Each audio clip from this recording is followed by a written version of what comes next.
Got a bit of a curio for you this time. It's D.H. Lawrence's Movements in European History, which is a sort of textbook that he wrote on commission when he was hard up to try and make some money. A textbook for school children, which provides a broad overview of European history. And if you know anything about D.H. Lawrence and his notoriety, this may be surprising. He is, of course, well known for writing Lady Chatterley's Lover, which was banned in Britain until a few decades ago, effectively. His novel The Rainbow had already been censored and banned not long before he wrote this book. So he had to write under a pseudonym, Lawrence H. Davison, in order to avoid controversy in that regard. And Lawrence is a sort of love or hate figure, or maybe both. Someone said that he can be both terrible and brilliant within the same sentence, and I can go with that. There are some things he wrote which I find absolutely brilliant, such as the first third or so of The Rainbow. It's probably one of the few prose fiction works that I revisit quite often, and I find very beautiful in its own way. I quite like much of his poetry, which was very innovative in its free verse fashion. But there are a number of things he wrote which I find really quite silly.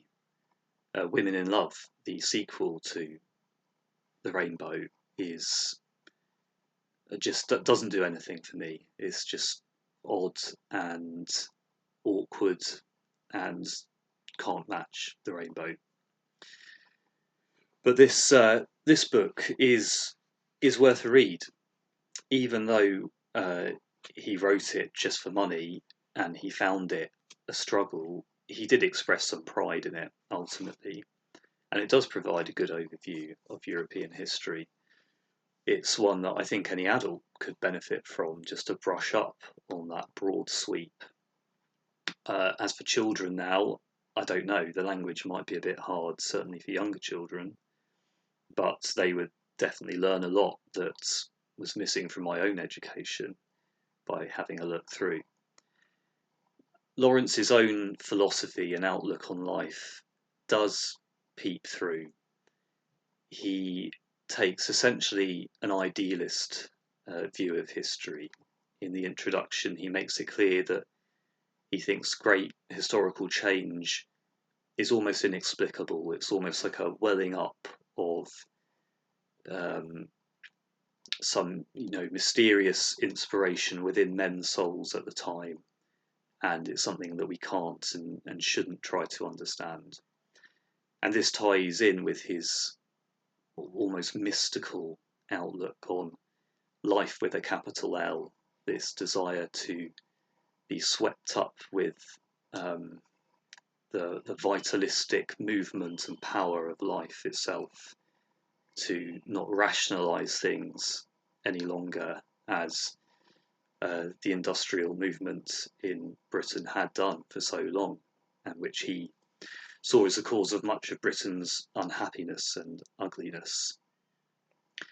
Now, inevitably, along with that, you have to wonder how much of his reading of history, his praising of great men and their ability to sweep the masses up into their movement, how much that builds a case for his proto-fascism, as some would see it.